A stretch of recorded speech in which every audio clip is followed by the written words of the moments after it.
Hal pokok yang dibahas dalam teks tersebut adalah, pertanyaan soal ini menanyakan hal pokok ya atau tema. Jadi apa tema dari bacaan ini? Tema adalah inti pembahasan dalam sebuah teks. Ide yang mendasari penulisan sebuah teks. Tentang apa teksnya? Itu tema. Satu hal yang harus diingat tentang hal pokok ini atau tema ini. Tema atau hal pokok harus mewakili isi secara keseluruhan. Tema ini akan menggambarkan isi teks secara utuh. Jadi untuk menentukannya, seharusnya kita cari tahu dulu nih tiap paragraf membahas apa, lalu kita simpulkan, kita ambil intinya. Inti itulah yang nanti akan menjadi tema yang bisa mewakili isi secara keseluruhan. Nah, untuk teks yang ada di soal ini teksnya lumayan unik, lumayan seru dibahas nih ya. Karena kalau kita lihat di awal-awal, di paragraf pertama khususnya, coba kita cermati paragraf pertama di situ, udah kelihatan sebetulnya temanya apa. Ini jawabannya adalah yang B, maaf. Cara mengatasi demotivasi, ya. Cara mengatasi demotivasi. Ini adalah temanya dan ini terlihat di paragraf pertama. Di paragraf pertama di bagian-bagian akhir di sana disebutkan, ya. Walaupun demikian, masalah ini tidak boleh dibiarkan. Di awal-awal dibahas demotivasi itu apa. Walaupun demikian, masalah ini tidak boleh dibiarkan karena dapat mengganggu kebahagiaan, performa, dan produktivitas kerja, katanya. Sayangnya, masih banyak yang belum mengetahui cara mengatasi hal ini. Hal ini di sini maksudnya adalah si demotivasi tadi, begitu. Jadi, intinya di paragraf awal ini disebutkan begitu ya, demotivasi ini nggak boleh dibiarkan. Sayangnya katanya banyak yang belum tahu cara mengatasi demotivasi. Kemudian paragraf kedua, paragraf ketiga, dan paragraf keempat di situ dibahas cara mengatasi demotivasinya seperti apa begitu ya. Misalnya di paragraf kedua disebutkan cara pertamanya adalah mencari tahu penyebab kita merasa demotivasi. Kemudian di paragraf ketiga juga disebutkan caranya itu adalah di situ me time katanya penyebabnya ya. Jadi kita harus punya waktu untuk me time di sana begitu. Kemudian di paragraf terakhir, paragraf keempat, mengingat-ingat alasan kita bekerja, katanya dengan mengingat alasan kita bekerja, kita jadi akan lebih termotivasi lagi, jadi nggak demotivasi lagi, begitu. Jadi 4 paragraf ini, intinya adalah paragraf pertama disebutkan, banyak orang yang nggak tahu cara mengatasi demotivasi, kemudian disebutkanlah, diperincilah cara-cara mengatasi demotivasi ini apa aja, di paragraf 2, 3, dan 4. Jadi yang B ini, cara mengatasi demotivasi adalah inti bacaannya yang bisa mewakili apa sih topik yang dibahas dalam teks ini. Jawabannya adalah yang B. Cermati soal ini, berdasarkan bacaan tersebut, yang dimaksud dengan demotivasi adalah, kita diminta untuk mengartikan kata demotivasi. Apa kata demotivasi? Jawabannya adalah yang A nih. Makna dari kata demotivasi adalah kehilangan semangat melakukan sesuatu. Sebetulnya kata demotivasi ini dijelaskan ada artinya dalam teks ya. Ini makna kontekstual karena teksnya menjelaskan sebetulnya arti dari demotivasi ini. Cermati bagian ini. Di paragraf pertama ada pembahasan tuh secara umum tentang demotivasi. Kita coba baca bareng-bareng nih ya. Di kalimat pertama, apakah kalian akhir-akhir ini merasa kehilangan gairah bekerja? Ada pertanyaan di awal paragraf. Rasanya terus tidak bersemangat dan tidak tahu bagaimana caranya membuat diri lebih bersemangat dalam bekerja? Jika merasakan kondisi demikian, bisa jadi kalian sedang mengalami demotivasi. Nah, di situ ya. Kalau ngerasain hal yang disebutin di kalimat awal-awal tadi, yang bentuknya kalimat tanya tadi, bisa jadi kita sedang merasakan demotivasi katanya. Kemudian ada di situ juga disebutkan demotivasi merupakan salah satu masalah yang sering dialami karyawan. Ya udah tuh disebutkan. Nah, sebenarnya demotivasi tadi tuh yang bentuk pertanyaan di awal paragraf pertama. Apakah kalian akhir-akhir ini merasakan kehilangan gairah bekerja? Gitu kan ya. Kalau iya, berarti demotivasi. nggak semangat dan nggak tahu ngapain lagi biar lebih bersemangat untuk bekerja, kalau merasakan itu, berarti demotivasi. Nah, berarti kan demotivasi itu apa sih? Demotivasi kan berarti kehilangan semangat begitu ya. Kehilangan semangat. Nah, di antara A, B, C, D, E, opsi yang isinya adalah kehilangan semangat kan cuma yang A. Jadi demotivasi ini maknanya adalah yang A. Kehilangan semangat melakukan sesuatu. Berdasarkan bacaan tersebut, dijelaskan bahwa jika kita mengalami demotivasi, salah satu cara mengatasinya adalah dengan mencari tahu penyebabnya. Wah, di teks, di soal ada kutipan informasi dalam teksnya gitu ya. Katanya di situ cara mengatasi demotivasi, salah satunya adalah mencari tahu penyebabnya. Kemudian pertanyaan di belakangnya nih, setelah penyebabnya diketahui, yang harus kita lakukan berikutnya adalah... Wah, ini sebenarnya kita hanya diminta untuk mencari informasi yang sesuai berdasarkan teks. Ya, ini menggali informasi atau mendapatkan informasi dalam teks aja sebetulnya. Di soal dikutip tadi, salah satu cara untuk mengatasi demotivasi adalah mencari tahu penyebabnya. Nah, kalau kita udah mencari tahu penyebabnya udah kita ketahui, nih kita kenapa nih, gara-gara apa nih kita demotivasi begitu, apa yang setelahnya harus kita lakukan? Jawabannya ada dalam teks. Kita harus baca, kita harus pahami isi teksnya. Jawabannya yang dodol. D. Mencari solusi terbaik berdasarkan penyebab masalah yang telah diketahui. Informasi ini sesuai dengan isi paragraf kedua. Di paragraf kedua, nah masalah mencari penyebab demotivasi kan dibahas di paragraf kedua nih ya. Di awal kalimat, di kalimat-kalimat awal tuh disebutkan. Cara pertama mengatasi demotivasi adalah dengan mencari tahu penyebabnya. Begitu ya. Kemudian ada penjelasan lagi di setelah-setelahnya tuh. Penyebabnya apa nih? Begitu kan, disampaikan dalam bentuk kalimat tanya atau di kalimat kedua. Kemudian kalimat ketiga, cobalah bertanya kepada diri sendiri tentang apa yang membuat kita tidak semangat kerja. Masih kaitannya dengan mencari penyebabnya gitu. Nah, di kalimat terakhir, dengan diketahuinya penyebab demotivasi dalam hal ini, mencari solusi terbaik akan menjadi lebih mudah. Jadi setelah kita, berarti kalau kayak gini kan ya, dengan mengetahui berarti mencari solusi jadi lebih mudah.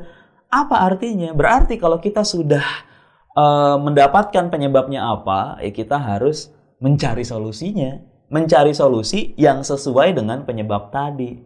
Nantinya proses kita dalam mencari solusi itu bakal jadi lebih mudah karena kita tahu penyebabnya. Begitu ya. Walaupun tidak disebutkan secara langsung tahapan dalam teksnya ya.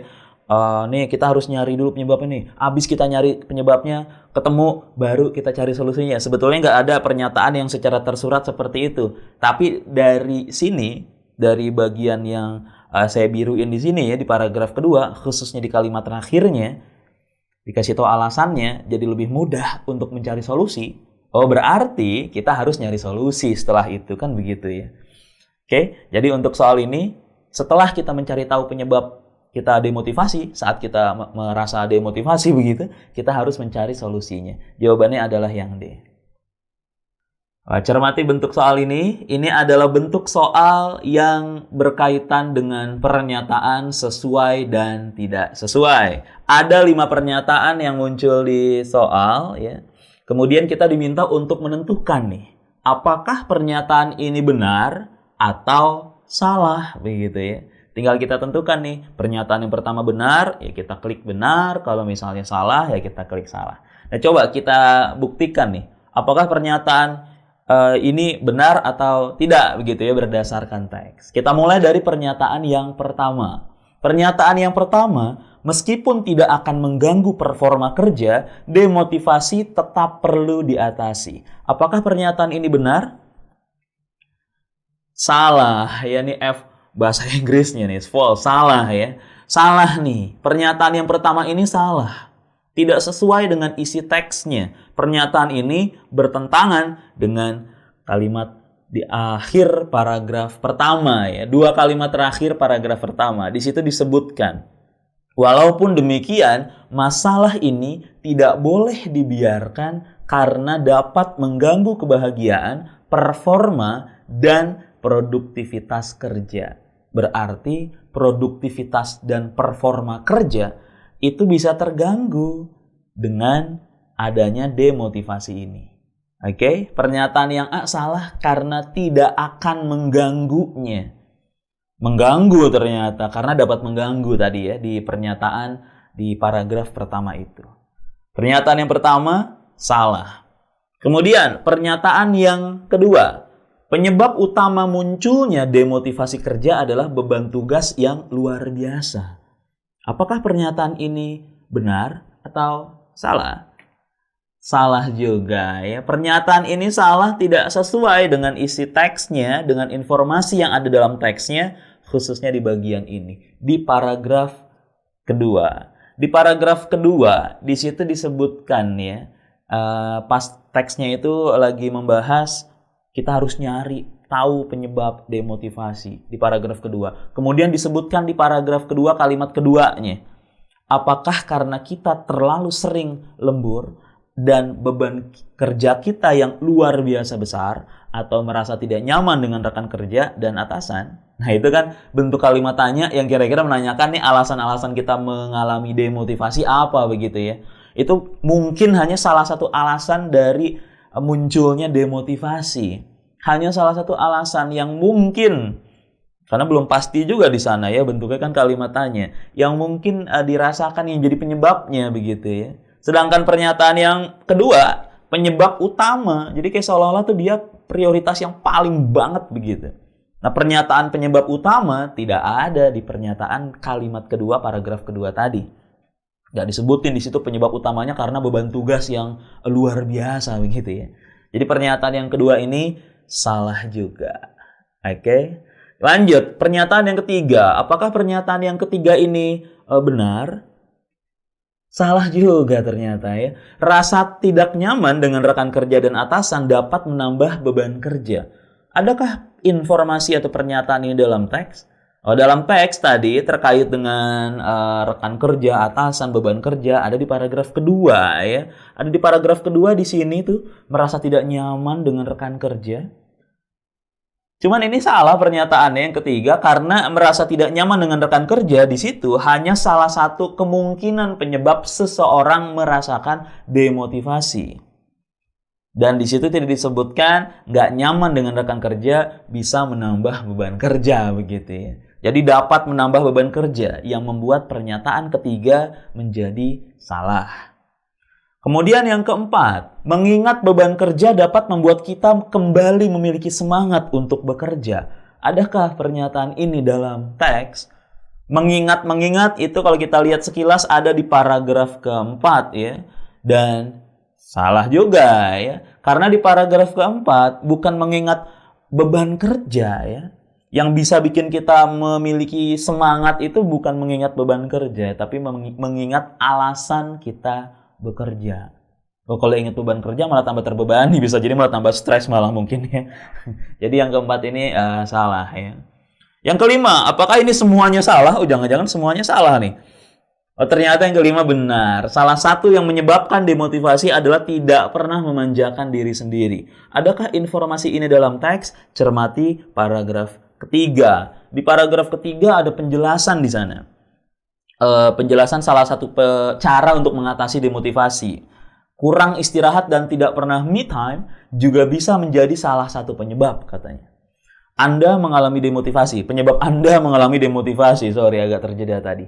Jadi kita tidak perlu ragu untuk memanjakan dan mengizinkan diri untuk merecharge energi tiap harinya selama 30 menit sampai 1 jam. Jadi nggak memanjakan diri berarti kan termasuk begitu ya. Salah satu penyebab demotivasi seperti itu. Jadi yang kelima, pernyataan yang kelima ini benar. Jadi dari 5 pernyataan yang ada di soal ini, pernyataan yang pertama, kedua, ketiga, dan keempat salah. Pernyataan yang kelima benar. Berdasarkan teks, seorang pekerja tidak boleh membiarkan dirinya mengalami demotivasi karena kita dikasih pertanyaan seperti ini. Mencari tahu hubungan sebab berarti ya. Nah, dan ini jawabannya ada dalam teks. Ini sebenarnya informasi dalam teks. Kita diminta untuk menggali atau mengetahui informasi dalam sebuah teks yang berhubungan sebab akibat. Kita diminta untuk mencari informasi terkait penyebab ya. Penyebab kenapa sih? Mengapa seorang pekerja tidak boleh membiarkan dirinya mengalami demotivasi? Jawabannya, informasinya ada dalam teks. Jawabannya adalah yang C. Kebahagiaan, performa, dan produktivitas kerja dapat terganggu. Informasi ini terdapat di paragraf pertama, ya, di bagian yang sudah saya beri warna biru di sana. Di situ ada kalimat, demotivasi merupakan masalah yang sering dialami karyawan. Pekerja, karyawan kurang lebih sama maknanya, ya. Walaupun demikian, nah di situ disebutkan, walaupun demikian, masalah ini tidak boleh dibiarkan. Berarti nggak boleh membiarkan demotivasi begitu ya. Karena, nah ada penjelasnya di sini, ada keterangan sebabnya, karena dapat mengganggu kebahagiaan, performa, dan produktivitas kerja. Nah di situ disebutkan penyebabnya. Jadi kenapa nih seorang pekerja nggak boleh mengalami demotivasi? Karena bahagianya akan terganggu, performa kerja dan produktivitasnya kerja juga akan terganggu. Jadi jawabannya adalah yang C. Cermati soal ini, yang menjadi inti pembahasan, ya, yang ditanyakan adalah inti pembahasan. Dalam teks tersebut adalah inti pembahasan adalah tema, ya, adalah tema yang menjadi inti dari pembahasan dalam teks tersebut. Teks ini ngebahas apa? Nah, itulah simpelnya tema. Kita harus cari tahu nih, kira-kira apa inti yang diomongin dalam teks ini. Nah, coba cermati teksnya, coba lihat kalimat pertama di paragraf pertama. Di situ sudah tergambar sebetulnya kira-kira apa yang dibahas dalam teks ini. Jawabannya adalah yang D, alasan-alasan tidak dibangunnya jembatan penghubung Jawa dan Bali. Di awal kalimat paragraf pertama disebutkan di sana mengapa jembatan yang menghubungkan Jawa dan Bali tidak pernah dibangun. Wah, di situ dia menghadirkan kalimat tanya, ya. Biasanya nih pertanyaan retoris nih. Pertanyaan yang kita nggak perlu jawab karena jawabannya ada dalam teksnya. Dan biasanya itulah si gagasan pokoknya begitu ya. Oh, dia pasti bakal menjawab pertanyaan ini begitu. Kemudian dibahas di situ, masih di paragraf pertama, disebutkan banyak pertanyaan seperti itu. Terkait dengan itu, pemerintah Kabupaten Banyuwangi katanya pernah ngusulin, karena Banyuwangi yang paling ujung Pulau Jawa begitu ya, pernah mengusulkan adanya jembatan Jawa Bali, katanya biar gampang lah pindah kendaraan dari Jawa ke Bali begitu. Nah, itu di awal paragraf pertama ya, di awal teksnya. Kemudian di paragraf kedua ada pertentangan tuh. Namun sayangnya katanya begitu ya, keinginan ini ditolak mentah-mentah oleh pemerintah Kabupaten Jemberana. Ditolak nih keinginan pemerintah Kabupaten Banyuwangi yang pengen membangun jembatan di sana. Ditolak. Kenapa ditolak? Ya disebutkan di sana. Kabupaten Jemberana pemerintahnya menolak karena katanya pengen fokus ke infrastruktur jalan dari Gilimanuk ke Denpasar, pengen diprioritaskan begitu. Kemudian ditambahkan ada selain itu ya. Selain itu masih di paragraf kedua, Persatuan Hindu Dharma Indonesia Kabupaten Jemberana juga menolak pembangunan jembatan. Nolak juga nih, nggak cuma pemerintah Kabupaten Jemberana. Karena apa katanya? Karena secara skala dan niskala harus terputus tuh Pulau Bali tanpa adanya jembatan penghubung. Ada lagi alasannya menurut mitologi Hindu harus dibatasi Pulau Bali dengan laut biar hal-hal negatif katanya atau pengaruh buruk dari luar Pulau Bali lebih mudah diawasi menurut mitologi Bali. Kemudian ada tambahan lagi di paragraf ketiga, tak berhenti di situ. Persatuan Hindu Dharma Indonesia kali ini dari Banyuwangi juga meminta pemerintah mempertimbangkan pembangunan jembatan tersebut. Minta mempertimbangkan kan berarti dia nggak setuju dong. Mereka meyakini bahwa posisi manusia atau jembatan nggak boleh lebih tinggi daripada tempat sembahyangnya mereka atau tempat menaruh sesajennya mereka begitu ya. Jika jembatan ada, posisinya katanya akan lebih tinggi daripada perairan dan daratan. Ya kan, tempat mereka sembahyang dan naruh sesajen kan pasti di daratan begitu ya. Nah, itu juga alasannya begitu. Jadi jelaslah yang dibahas di sini, yang menjadi inti di teks ini adalah alasan-alasan mengapa jembatan penghubung Jawa Bali nggak dibangun. Jawabannya adalah yang D.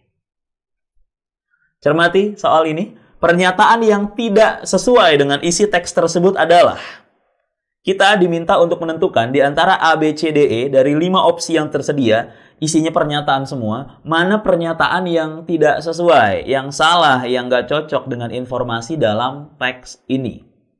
Ini tinggal kita tentukan saja di antara mereka berlima ini, A, B, C, D, E, mana yang salah informasinya, atau informasinya tidak sesuai seperti itu. Jawabannya adalah yang B. Ya, tidak sebandingnya jumlah kapal dan dermaga dengan kendaraan yang menyeberangi Selat Bali menjadi alasan penolakan pembangunan jembatan. Nah, informasi ini, pernyataan ini tidak tepat karena tidak sebandingnya jumlah kapal dan dermaga, ya, dan kendaraan yang nyebrang dari Jawa ke Bali atau sebaliknya itu bukan alasan penolakan pembangunan jembatan. Justru dia adalah alasan perlunya begitu ya. Itu adalah alasan yang dikemukakan oleh pemerintah Kabupaten Banyuwangi katanya yang mengusulkan untuk pembangunan jembatan itu karena ya ketidaksebandingan tadi antara jumlah kapal dan dermaga dengan kendaraan mobil atau apa begitu yang nyebrang di selat itu. Jadi B ini salah karena bukan alasan penolakan, dia justru alasan dari pemerintah Kabupaten Banyuwangi untuk itu mengusulkan pembangunan jembatan tadi. Oke, jadi yang B inilah pernyataan yang tidak sesuai. Untuk yang A, C, D, dan E, keempat pernyataan tersisa itu semuanya tepat.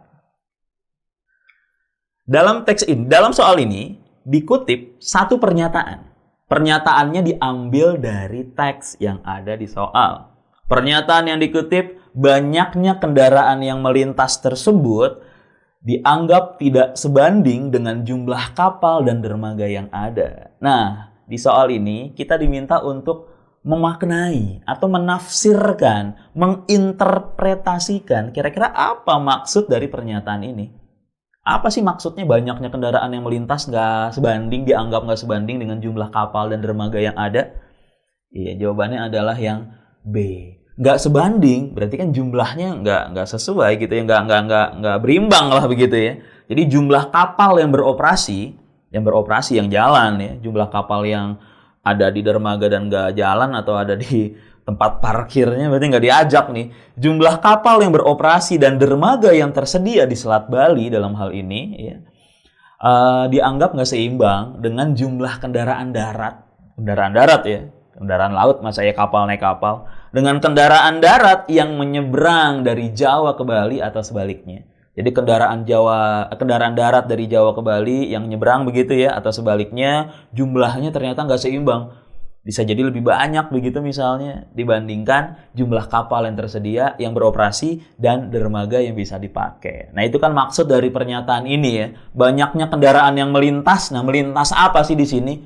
Karena konteksnya tadi nyebrang Jawa Bali. Berarti kan melintas di sini maksudnya ya menyeberang, naik kapal begitu ya. Ya nggak mungkin mobilnya naik di atas laut kan ya. Pasti naik kapal maksudnya di situ. Nah jumlahnya itu, jumlah kendaraan yang harus naik kapal buat nyebrang itu ternyata nggak sebanding dengan kapal yang tersedia dan dermaganya. Kan kalau kapal nggak bisa berhenti sembarangan ya, harus di dermaga. Nah ternyata dermaganya juga nggak sesuai begitu. Jadi yang B inilah arti yang cocok, makna yang cocok dengan pernyataan yang dikutip di soal ini. Oke, jawabannya yang B. Pertanyaan ini meminta kita untuk mencari informasi dalam teks yang berkaitan dengan pihak yang menentang pembangunan jembatan nih. Berdasarkan teks tersebut, yang tidak termasuk pihak yang menentang pembangunan jembatan penghubung Jawa dan Bali adalah siapa? Tinggal kita cari aja. Kalau kalian sudah membaca teksnya, kalau kamu sudah membaca teksnya, terlihat ya yang membahas penolakan pembangunan jembatan itu ada di paragraf kedua dan paragraf ketiga. Nah, di situ disebutkan beberapa pihak yang menolak atau menentang begitu pembangunan jembatan penghubung Jawa dan Bali. Salah satunya adalah Pemkab atau akronim dari pemerintah Kabupaten Jembrana ya. Ada di paragraf kedua di sana. Namun sayangnya keinginan ini ditolak mentah-mentah oleh pemerintah Kabupaten Jembrana Bali. Nah, pihak ini termasuk yang menolak begitu ya.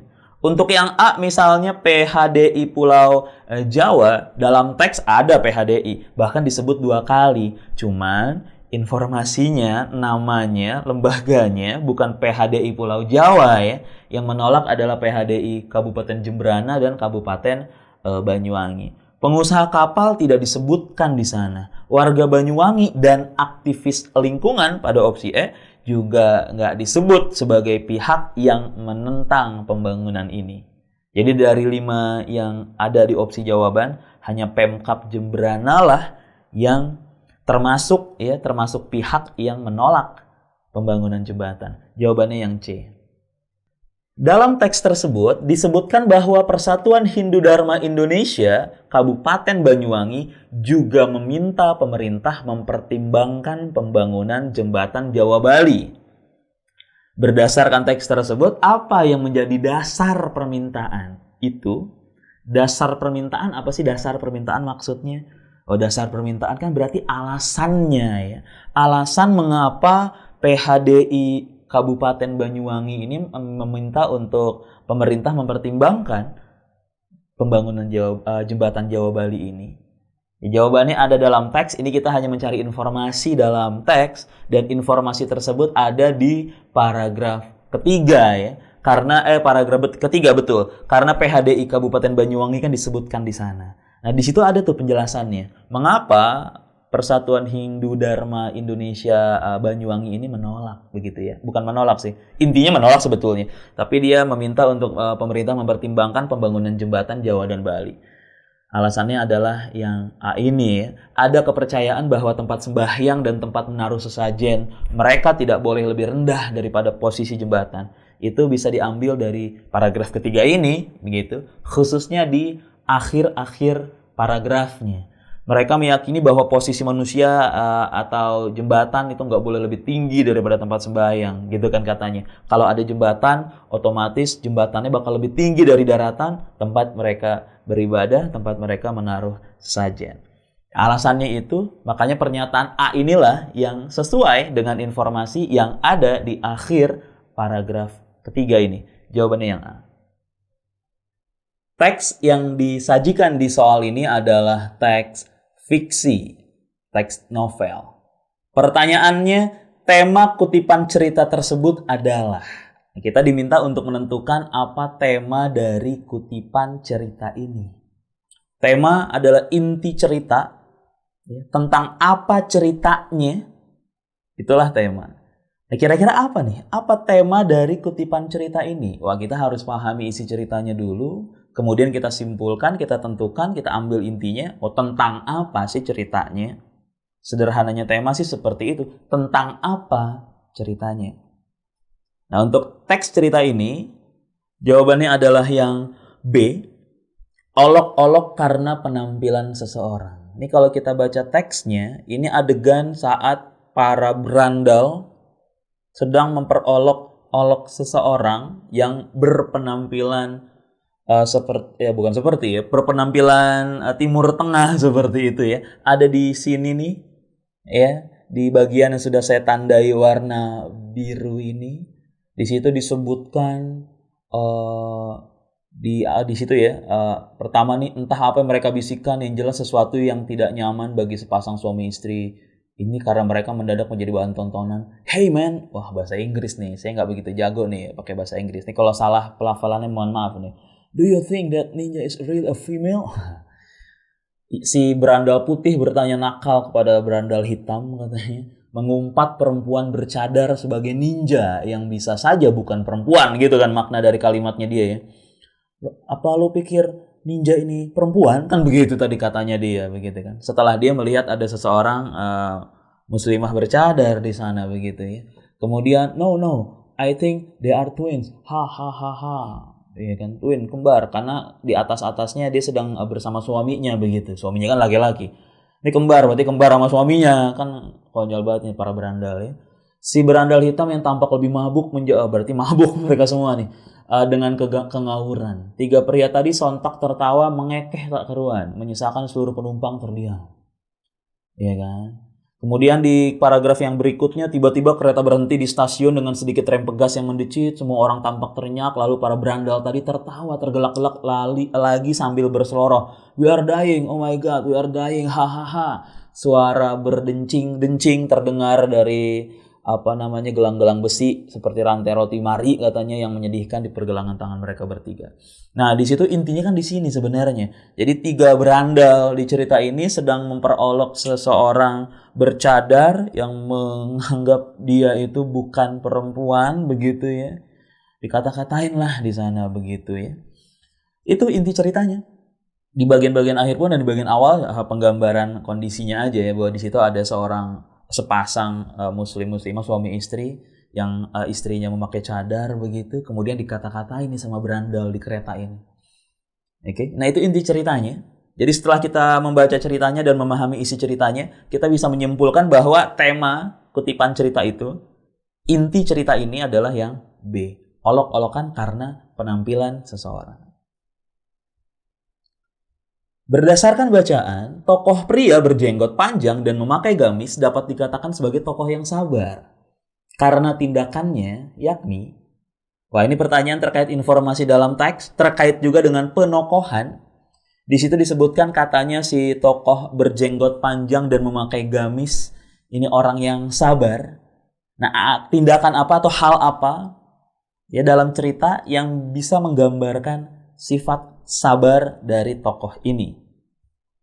Jawabannya adalah yang D, mendoakan para berandalan yang mengolok-oloknya. Dalam cerita diceritakan, dikisahkan ada para berandal yang memperolok pria ini beserta istrinya. Diolok-olok karena mereka berpenampilan seperti orang Timur Tengah seperti itu, memakai gamis, kemudian istrinya juga memakai cadar. Diolok-olok, dikata-katain begitu ya. Istrinya bahkan dikatakan seorang pria ya. Kemudian walaupun diperolok seperti itu, nah si tokoh berjanggot panjang dan memakai gamis ini dia tidak marah. Di bagian akhir ceritanya, akhir kutipan cerita ini maksudnya ya, di bagian akhir kutipan ceritanya pintu terbuka, orang-orang pada keluar. Nah, tokoh ini ikut keluar. Saat dia ikut keluar, nah di sini coba lihat nih, coba cermati bagian yang saya tandai warna biru. Di situ disebutkan mereka semua para penumpang pada keluar, termasuk sepasang suami istri yang jadi bahan olok-olok tadi. Mereka memapas para berandalan, memapas berarti kayak berpapasan seperti itu ya, di bibir pintu keluar. Kemudian sang suami berujar, "May Allah forgive your sins, boys." Nah, mudah-mudahan nggak salah tuh saya pelafalannya ya. Semoga Allah maafkan dosamu, boys, gitu katanya ya. Dia mendoakan di situ ya. Berarti kan dia nggak marah begitu ya. Kalau dia marah, kalau dia nggak sabar, begitu berpapasan, dipukul atau diapain begitu mungkin si berandal-berandal ini. Tapi tokoh ini justru mendoakannya. Nah, saat dia mendoakan itulah tergambar bahwa tokoh ini adalah tokoh yang sabar. Tindakannya menggambarkan bahwa sifatnya itu sabar. Jawabannya yang D.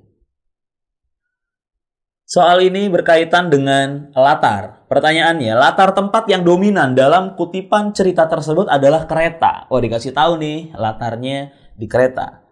Kemudian, hal tersebut tergambar dari, tahu dari mana kita bahwa kutipan cerita ini settingnya itu di kereta? Apakah yang A, B, C, D, atau E begitu?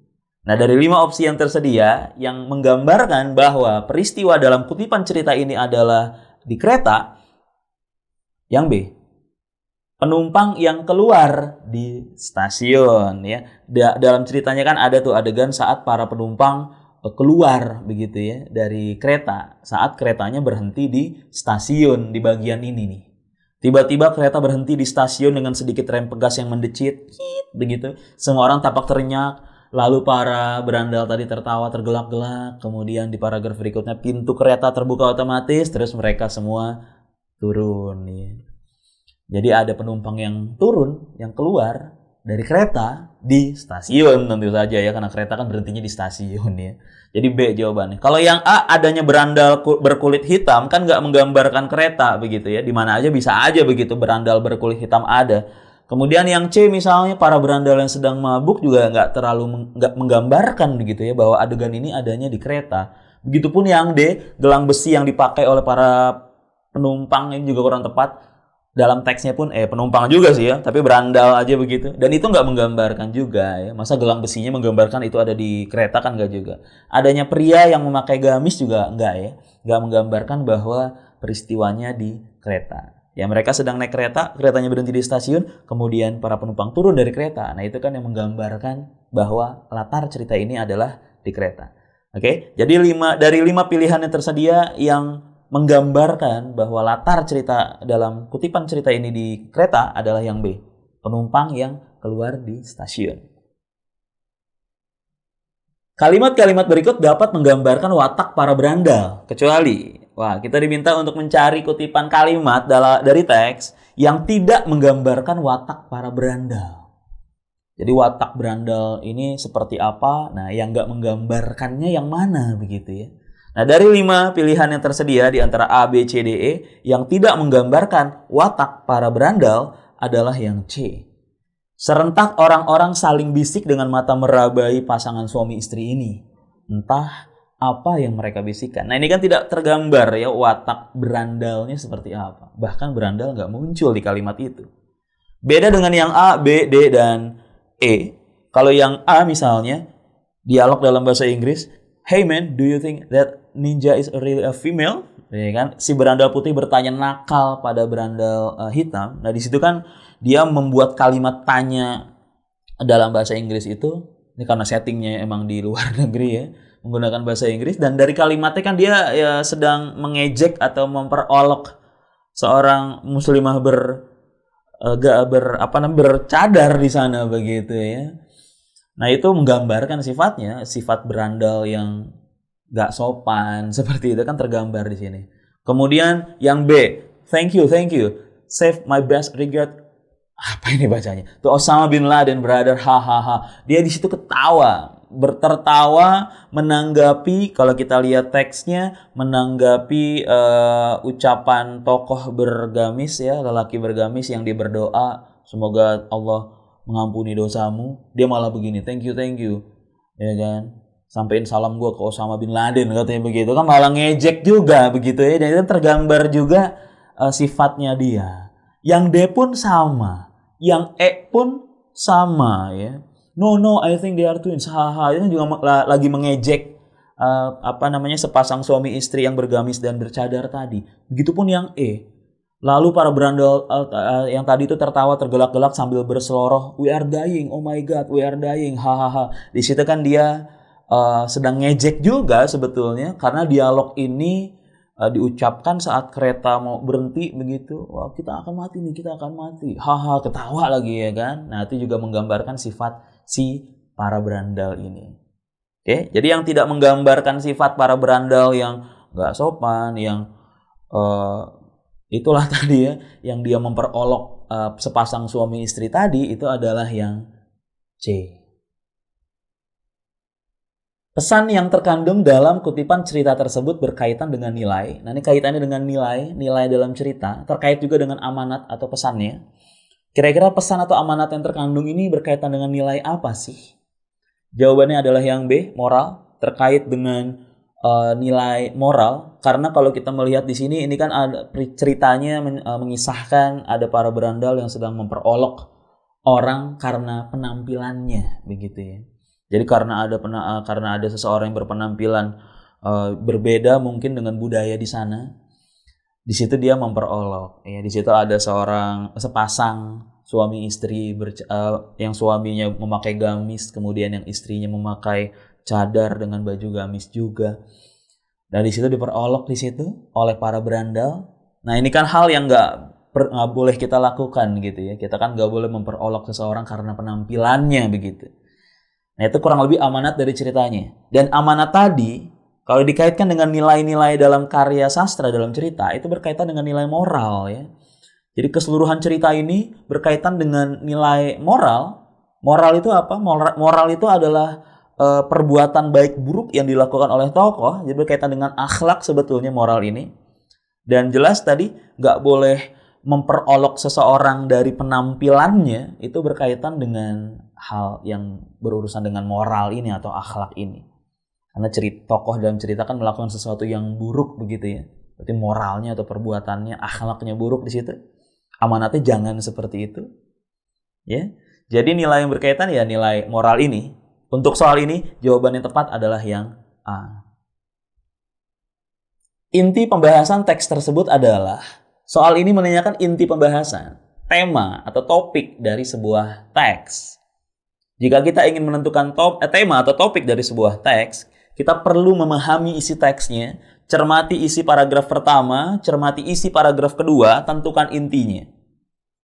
Jadi apa nih kira-kira pernyataan yang bisa mewakili isi teks secara keseluruhan?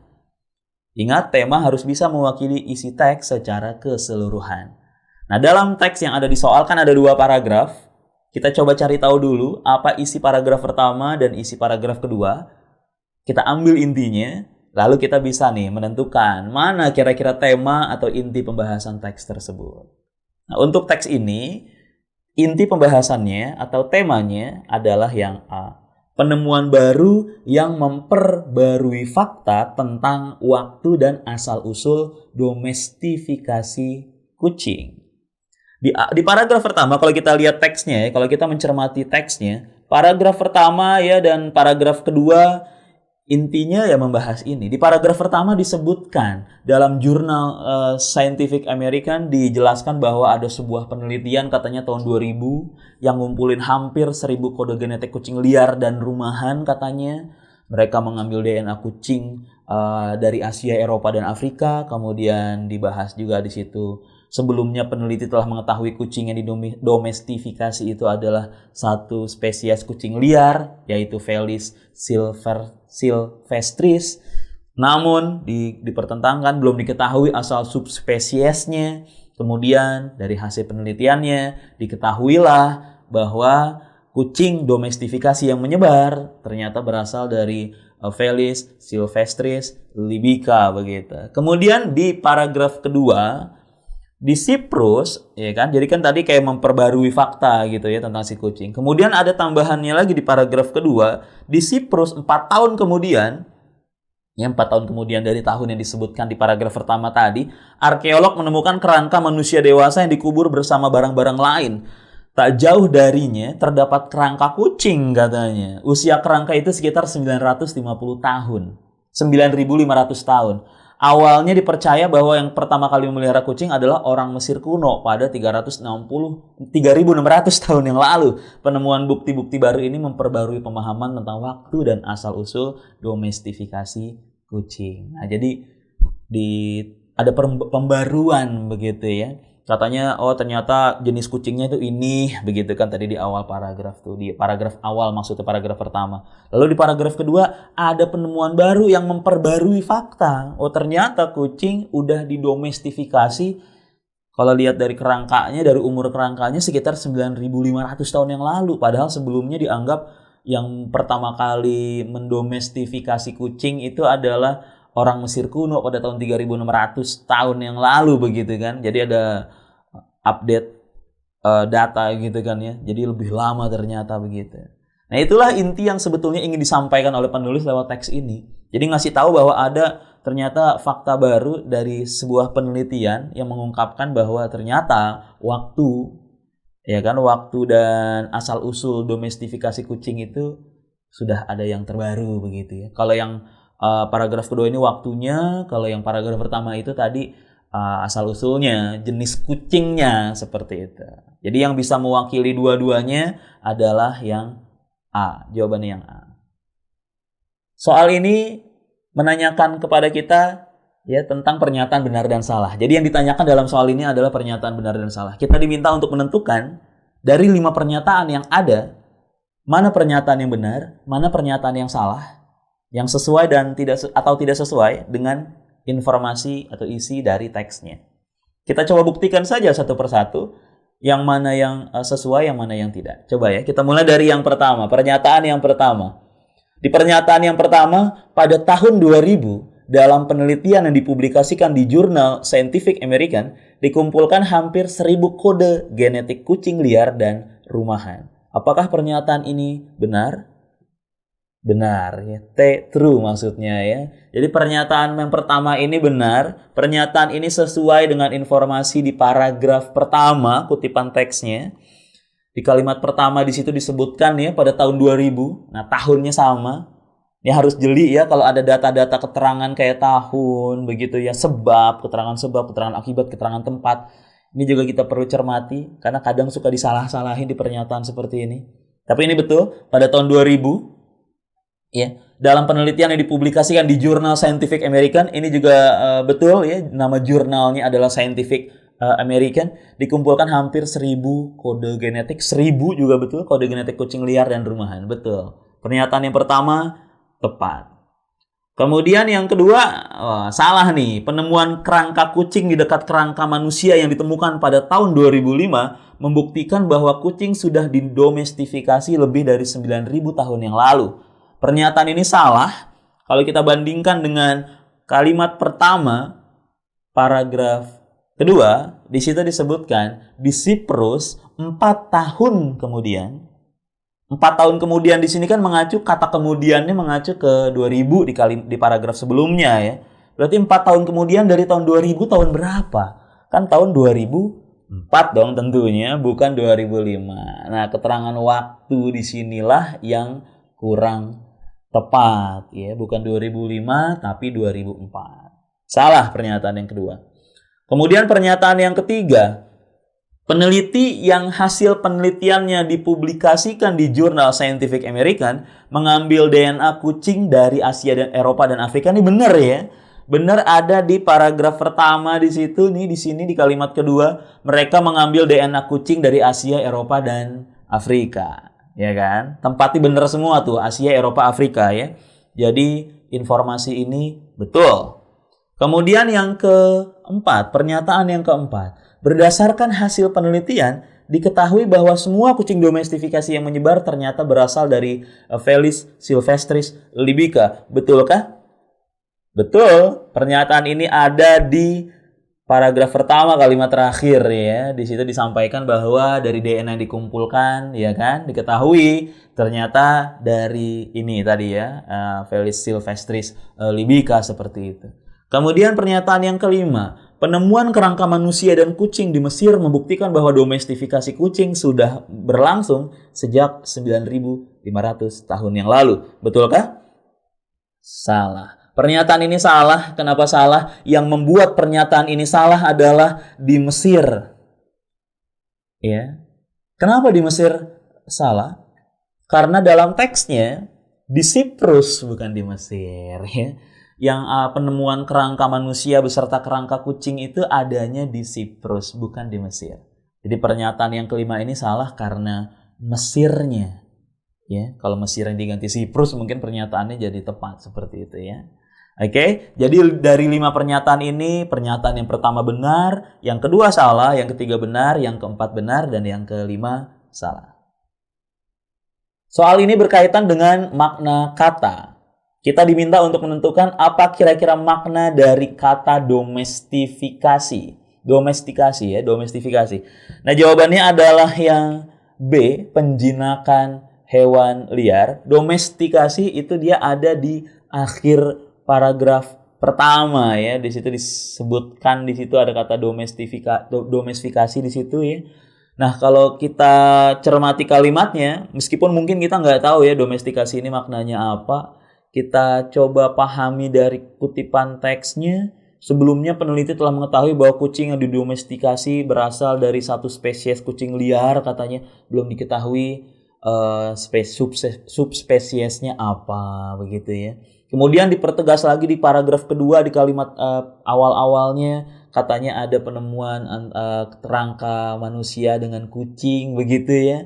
Berarti kan mungkin mereka hidup bersama. Nah, dari situ kan bisa kelihatan lah gitu bahwa kata domestikasi di sini bermakna penjinakan hewan liar. Jadi hewan-hewan yang nggak dipelihara terus dipelihara begitu ya. Memelihara hewan lah kurang lebih seperti itu. Nah, itu adalah domestikasi. Jawabannya yang B.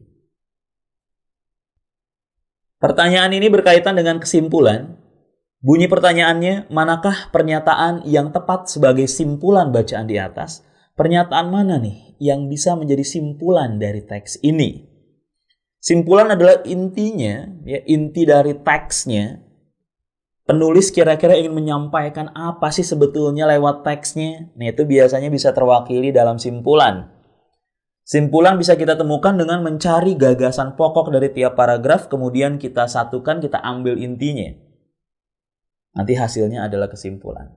Nah, untuk dua paragraf yang ada dalam teks ini, simpulan yang tepat adalah yang C.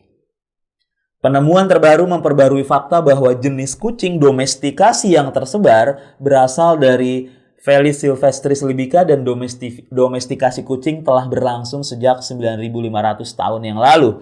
Nah, ini adalah gabungan sebetulnya dari dua gagasan pokok yang ada dalam dua paragraf di teksnya. Paragraf pertama intinya kan sebetulnya di bagian-bagian akhir ya, menjelaskan hasil penelitian di sana. Diketahui bahwa kucing-kucing yang didomestikasi ini, yang dipelihara ini ternyata berasal dari Felis silvestris libica begitu. Kemudian di paragraf kedua intinya juga penjelasan hasil kajian ya. Ada penemuan kerangka kucing dan manusia. Nah, dari situ diketahui bahwa kerangka ini berusia 9.500 tahun. Artinya sudah 9.500 tahun yang lalu proses domestikasi kucing ini berlangsung, begitu ya. Jadi C inilah yang bisa mewakili kedua paragraf yang ada dalam teksnya. Jawabannya yang C. Pertanyaan ini terkait dengan tema. Manakah pernyataan yang merupakan tema dalam teks tersebut?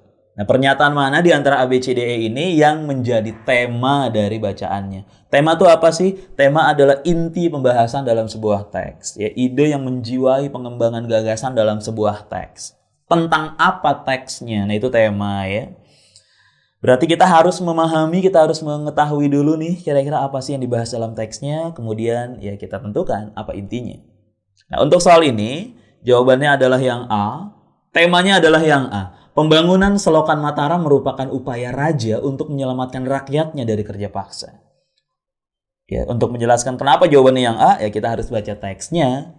Karena teks ini ya intinya membahas ini. Intinya itu sedang membahas cerita tentang pembangunan Selokan Mataram yang ternyata itu adalah upaya dari raja untuk menyelamatkan rakyatnya dari kerja paksa. Coba kita cermati teksnya, kita pahami, kita baca teksnya.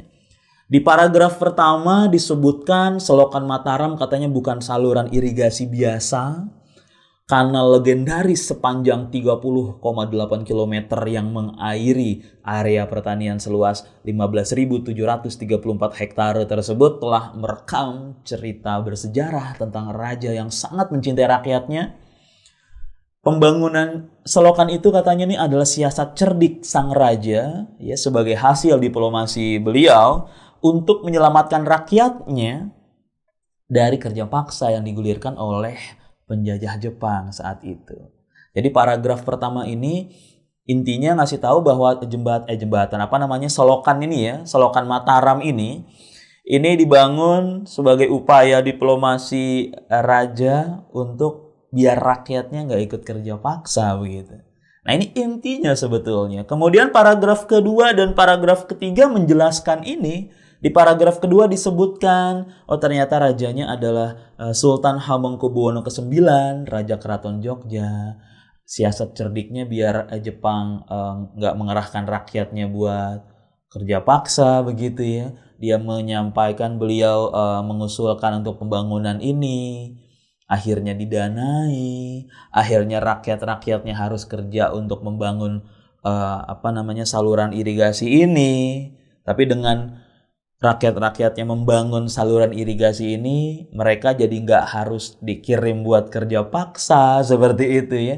Jadi paragraf kedua kemudian dilanjutkan di paragraf ketiga tuh penjelasan ada salah satu tokohnya, salah satu pelakunya dulu seperti itu ya. Itu semakin menegaskan bahwa memang inti teks ini adalah masalah pembangunan Selokan Mataram yang ternyata ada tujuan nggak kelihatannya begitu ya untuk menyelamatkan rakyat Sultan Hamengkubuwono tadi dari kerja paksa begitu. Jadi jawabannya adalah yang A nih.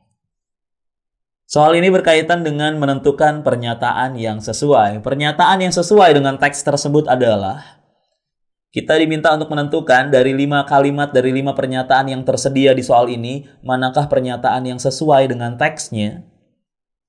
Jawabannya adalah yang D. Pembangunan selokan Mataram melibatkan sekitar 68.000 pekerja yang dengan sukarela bekerja ya tanpa bayaran.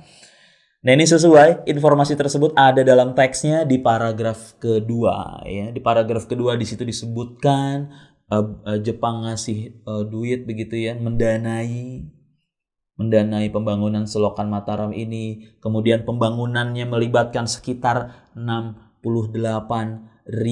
begitu ya, 68.000 pekerja sukarela begitu ya. Tanpa bayaran berarti kan kalau sukarela ya. Pernyataan yang D ini benar.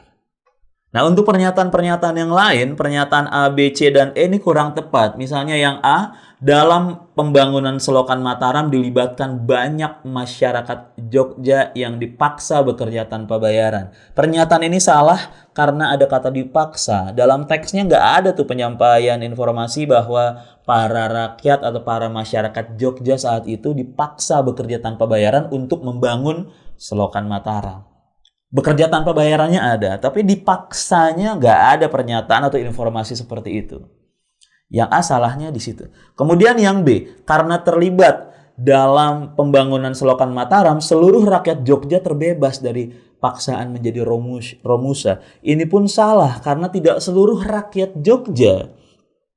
Itu kalau dilihat di paragraf ketiga begitu ya. Di paragraf ketiga ada salah satu tokoh, Mbah Cokro katanya. Nah, di situ dia punya teman, nah temannya ikut romusa begitu. Jadi nggak seluruh rakyat Jogja terbebas dari romusa. Yang B salahnya seluruhnya. Kemudian yang C, selokan Mataram adalah kanal sepanjang 30,8 km, betul itu kalau angka 30,8-nya, yang dibangun atas prakarsa Jepang untuk meningkatkan hasil pertanian. Nah, yang bikin C salah adalah prakarsa Jepangnya. Di paragraf pertama disebutkan yang memprakarsai, yang ngasih ide adalah Sultan Hamengkubuwono ke-9, bukan Jepang. Jadi yang C salah di sana. Lalu kalau yang E, Jepang memberikan dana sebesar 1,6 juta gulden untuk memberikan upah 68.000 pekerja yang membangun selokan Mataram. Ini kurang tepat juga. Memang betul Jepang ngasih uang sebesar 1,6 juta gulden buat pembangunan itu. Tapi bukan buat membayar upah begitu ya. Karena di situ kan pekerjanya sukarela, nggak dibayar begitu. Jadi ini bukan dana untuk menggaji para pekerjanya. Jadi yang E salahnya di sana. Dari 5 opsi yang tersedia, hanya pernyataan yang ada di opsi D lah yang sesuai dengan teksnya. Jawabannya yang D. Makna kata diplomasi dalam teks tersebut adalah, nah dalam teksnya ada kata diplomasi. Nah kira-kira apa arti dari kata diplomasi? Jawabannya adalah yang B. Kecakapan menggunakan pilihan kata yang tepat bagi keuntungan pihak yang bersangkutan. Inilah makna diplomasi.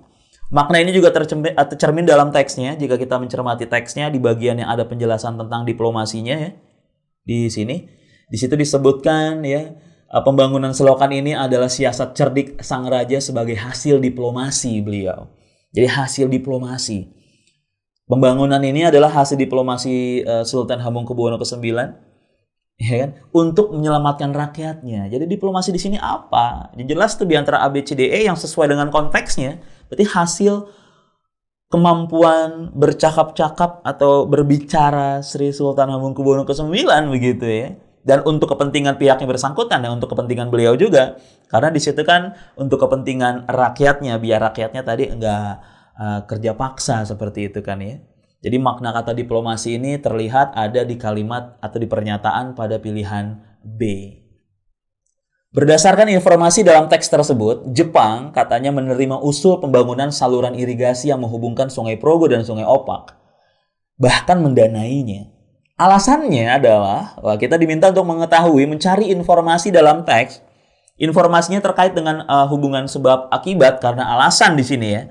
Kira-kira apa nih alasan mengapa Jepang menerima usul itu, bahkan mendanai itu? Informasinya ada dalam teks, jawabannya adalah yang A. Dengan dibangunnya saluran irigasi itu, setoran hasil bumi sebagai logistik akan menjadi lebih banyak. Nah, informasi ini ada di paragraf kedua ya. Di situ disampaikan, di awal-awal dikasih tahu dulu di paragraf kedua bahwa yang mengusulkan itu adalah Sultan Hamengkubuwono ke-9. Kemudian ada di satu kalimatnya tuh, di kalimat keduanya, paragraf kedua ya, dengan dalih kan alasan juga. Dengan dalih mampu menyetor lebih banyak hasil bumi sebagai logistik, usulan itu diterima, bahkan didanai begitu. Jadi beliau Sri Sultan Hamengkubuwono ke-9 berdalih, ngasih alasan. Ibarat kata begini ya, Pang, gue pengen bangun selokan nih, boleh kagak? Ntar kalau gue bangun, logistik lancar makin banyak dah, begitu kan ya. Dan akhirnya Jepang mengiyakan, bahkan ngasih duit nih buat kalian gitu kan, bikin dah biar logistik jadi makin banyak buat gua, misalnya begitu kan ya. Jadi alasannya itu sebetulnya ya, dalihnya itu biar logistiknya jadi lebih banyak dengan adanya saluran irigasi itu. Oke, jadi jawabannya adalah yang A. Teks dalam soal ini adalah teks cerita, kemudian ada pertanyaan di sana, ungkapan sebuah tamparan keras dari anak yang saat itu baru berusia 7 tahun tergambar dari tindakan tokoh dalam cerita tersebut, yakni, jadi ada ungkapan sebuah tamparan keras begitu. Tamparan kerasnya sebetulnya ungkapan, karena di situ kan bukan tamparan beneran seperti ini begitu ya. Itu tamparan apa maksudnya? Jadi si tokoh di situ merasa tertampar oleh seorang anak berusia 7 tahun. Nah, kira-kira tindakan apa yang menggambarkan yang menggambarkan bahwa tokoh di sana serasa tertampar oleh anak berusia 7 tahun?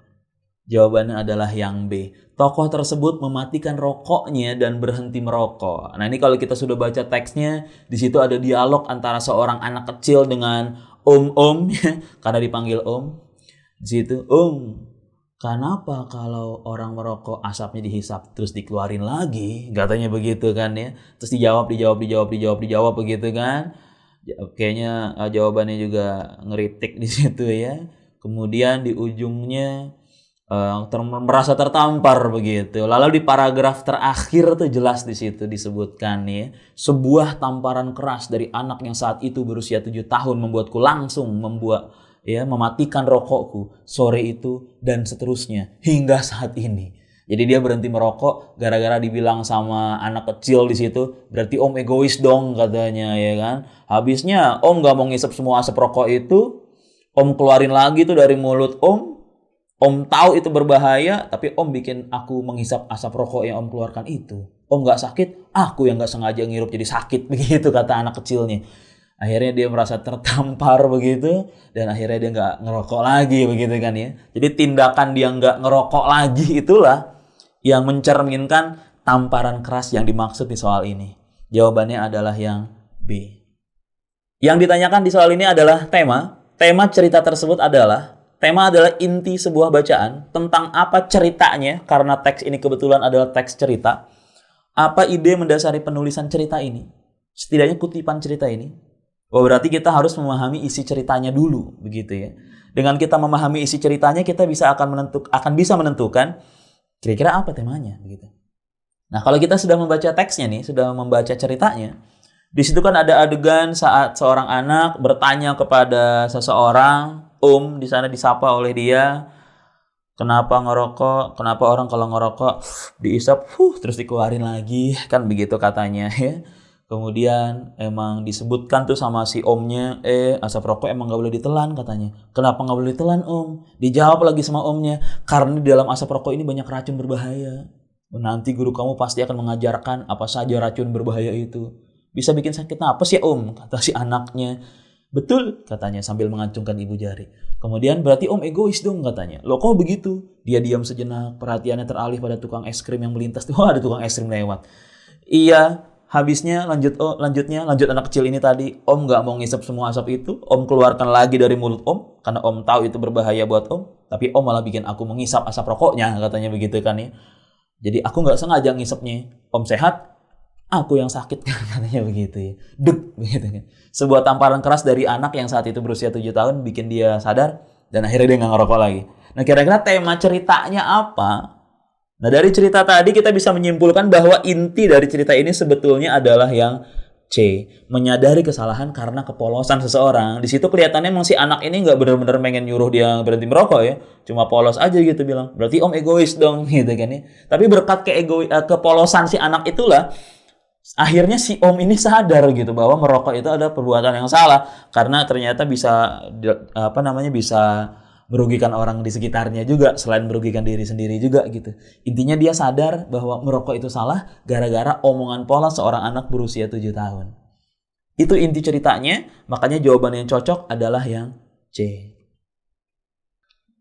Berdasarkan cerita tersebut, dapat ditarik pelajaran bahwa, ini rumusan pertanyaannya sebetulnya berkaitan dengan amanat. Kita diminta untuk menentukan amanat ceritanya.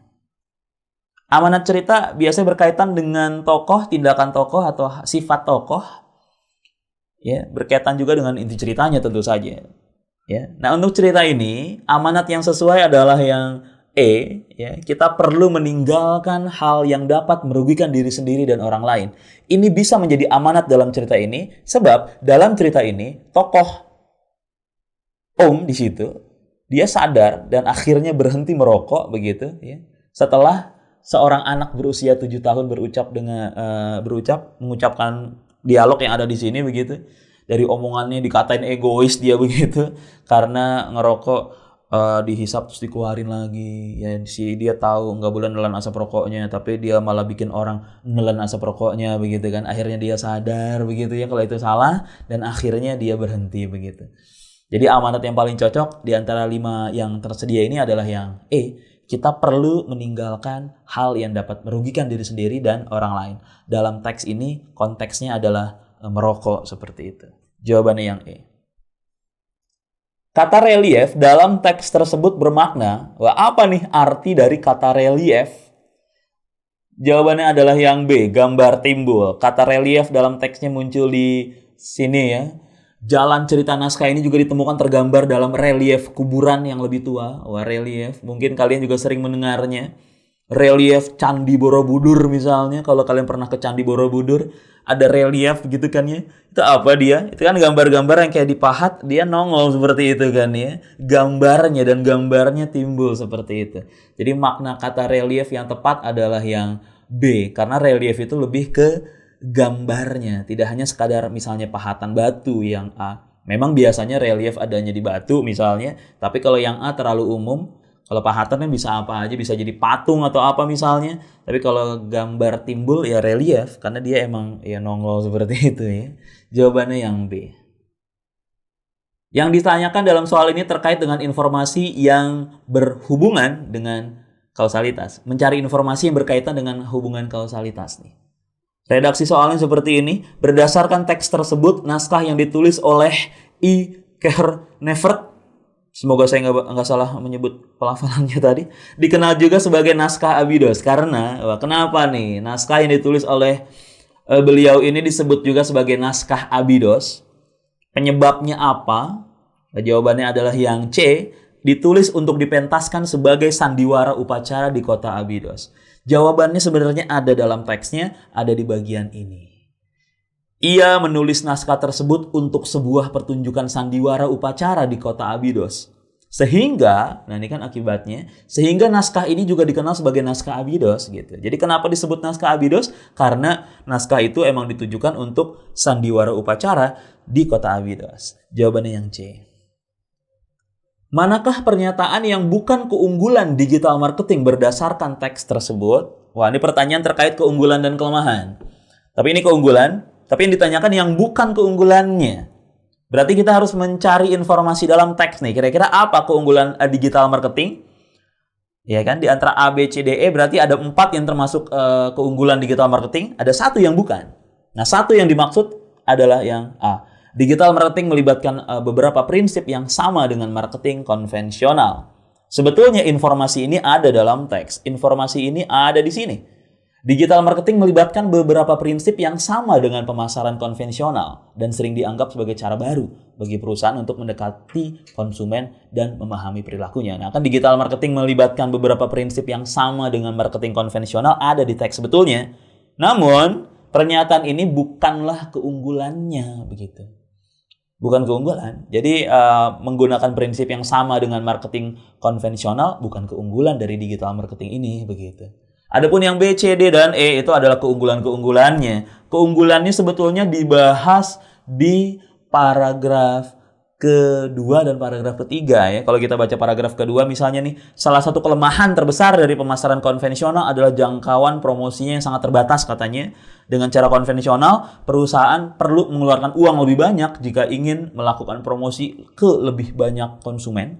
Namun, nah ini keunggulan yang digital marketing nih. Digital marketing, ya kan, dengan digital marketing proses promosi dapat lebih luas dilakukan dengan biaya yang lebih murah begitu ya. Berarti yang B dan C ada tuh. Karena dia termasuk keunggulannya begitu. Lalu yang paragraf ketiga, konsep digital marketing juga dinilai lebih efektif bagi pengusaha dan produsen karena dengan digital marketing ini, pengiklan dapat lebih memfokuskan periklanan kepada calon konsumen yang lebih potensial. D ada sebagai keunggulan. Iklan menjadi lebih tepat sasaran. Ya kan? Dengan pemasaran yang lebih efektif, sasaran konsumen yang potensial lebih terarah dan tentunya penjualan produk atau jasa dapat lebih maksimal. Pengaplikasiannya pun cukup mudah karena digital marketing umumnya menggunakan media yang umum dipakai oleh banyak orang seperti media sosial dan marketplace. E juga termasuk berarti ya karena dapat dilakukan dengan mudah kan di opsi E, dan itu ada tadi di kalimat terakhir paragraf ketiga. Jadi yang A itu memang ada dalam teks tapi dia bukan keunggulannya. Jawabannya yang A. Berdasarkan bacaan, jika kita ingin lebih efektif dan tepat sasaran dalam memasarkan sesuatu, digital marketing lebih tepat digunakan. Apa penyebabnya? Wah, kita diminta mencari informasi berkaitan dengan hubungan sebab akibat nih. Kenapa katanya digital marketing lebih tepat digunakan kalau kita ingin lebih efektif dan tepat sasaran dalam memasarkan sesuatu? Informasi ini ada dalam teksnya. Jawabannya adalah yang C. Iklan dapat lebih difokuskan kepada calon konsumen yang lebih potensial. Informasi ini ada di paragraf terakhir ya. Di paragraf terakhir di sana disebutkan nih kalau kita mencari kata efektif dan tepat sasaran memang ada di paragraf terakhir ini ya. Di kalimat ke-1 konsep digital, kita coba baca paragraf ketiga nih. Konsep digital marketing juga dinilai lebih efektif. Nah, ada kata efektif kan ya. Bagi pengusaha atau produsen karena dengan digital marketing, pengiklan dapat lebih memfokuskan periklanan kepada calon konsumen yang lebih potensial. Nah, ini dia jawabannya. Iklan jadi lebih tepat sasaran begitu. Dengan pemasaran yang lebih efektif katanya, sasaran konsumen yang potensial lebih terarah begitu. Jadi kenapa bisa lebih efektif dan lebih tepat sasaran? Karena dengan digital marketing, iklannya itu bisa fokus kepada calon konsumen yang potensial aja, yang potensial membeli produk atau menggunakan jasa dia aja, jadi lebih terarah begitu ya.